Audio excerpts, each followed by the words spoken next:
When people initially think of the Holocaust, they think of the Jewish lives lost, but the lives of other groups targeted during this genocide are often forgotten. The Roma, or Gypsies, were another group targeted in an event called Porajmos. In 1725, King Frederick William I of Prussia ordered all Gypsies ages 18 and up to be hanged. Also at this time, there was an activity called gypsy hunting. It was a common activity that people would do for fun. This was prevalent until the year 1835. Laws, decrees, and mandates often allowed for the murdering of the gypsies. Hundreds of years ago, non-gypsies tried to change the gypsies by placing gypsy children into houses with non-gypsy children. They tried to change their customs, language, and their clothing and made them attend different schools and churches. During the Holocaust, Hitler targeted the Roma because his goal was to have an Aryan race.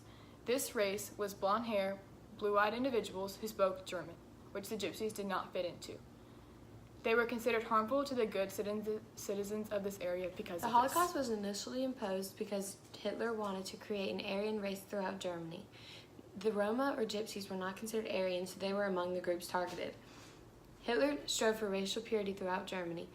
He also imposed the final solution, which would eliminate all non-Aryans, and in this, he would either take the non-Aryans and kill them immediately or send them to concentration camps. There are many different methods of genocide during the Holocaust. The most common were the gas chambers. The Nazi soldiers would tell the prisoners that they were going to take a shower, and they would strip them of their belongings and their clothing and shave them. As they entered these gas chambers, they would release carbon monoxide into the air, which killed the prisoners because of the gas. They would also die of suffocation in these chambers because they would fight and climb their way to the top to try to get the last breath of fresh air. They were also beat to death if they disobeyed the Nazis in any way or if they didn't finish their day's work. They died of starvation because they were only given a piece of bread and a bowl of soup every single day, which was not enough to suffice their hard day's work. Also, Joseph Mengele, a famous doctor from this time, did many studies on the prisoners. He was most famous for his different studies on twins. What he would do was take two twins and put them in different rooms. He would beat and abuse the one twin to see if it affected the other one in any way. He would inject eye color into one to see if it would affect the other one, and he would do many other awful things, including freezing experiments and bomb experiments. They would also die on different transportations to the ghettos and to the concentration camps because they did not give food and they did not have anywhere to pee or poop. They also died of suffocation in the cattle cars as well because they placed 80 people in cattle cars that were only used for Hitler travel. was the main leader of the Porajmos, and he was the person who originally conducted the Holocaust.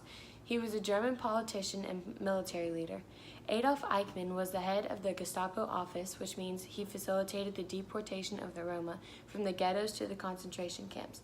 During this deportation, they were stuffed inside of cattle cars, and many suffocated to death. Theodor Eicke, German senior Nazi official, created and expanded Nazi concentration camps, which is the camps they went to where they were beaten to death, starved, or other various methods. Governor General Hans Frank created laws saying that Roma or Jews weren't allowed into the Third Reich of Germany, which was their government. The most well-known doctor at this time, as discussed earlier, was Dr. Joseph Mengele. He would do experiments on the prisoners, mainly twins, that would lead to their death. The long-term effects of the Holocaust are that present-day governments stray from dictatorship because they don't want their ruler to have complete rule over the country and their people. There is also tension remaining between the Roma and the Germans. Also, there's a Roma Holocaust Memorial Day that occurs in August. There are also many other memorials and holidays that are made because of it. After the Gypsies were released from the concentration camps, many Roma had problems finding their way back home. They also didn't have a country to come home to. After being released, the Nazis just simply told them to go home. They didn't give them any directions, any shoes, any clothing, or any food. The Gypsies got so weak that some of them even had to leave their children behind because they were too weak to carry them. So they would leave them behind, and either someone else would pick them up or they were left to die. Many lived in fear after because they were scared that the Nazis could come back at any time and take them away from their families again. After the Holocaust ended, the German government created something called the Swiss Fund. The Swiss Fund was whenever they would give money to the Holocaust survivors in order to say, "I'm sorry for what happened." But the Swiss Fund was never publicized, so many Holocaust survivors didn't know anything about it. Also, they had problems with turning in applications because only a select few were selected.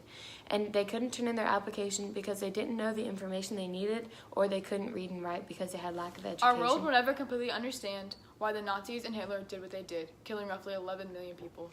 Out of these 11 million people, 6 million were Jews. The other 5 million included homosexuals, Jehovah's Witnesses, Poles, criminals, mentally and physically disabled, and the Roma.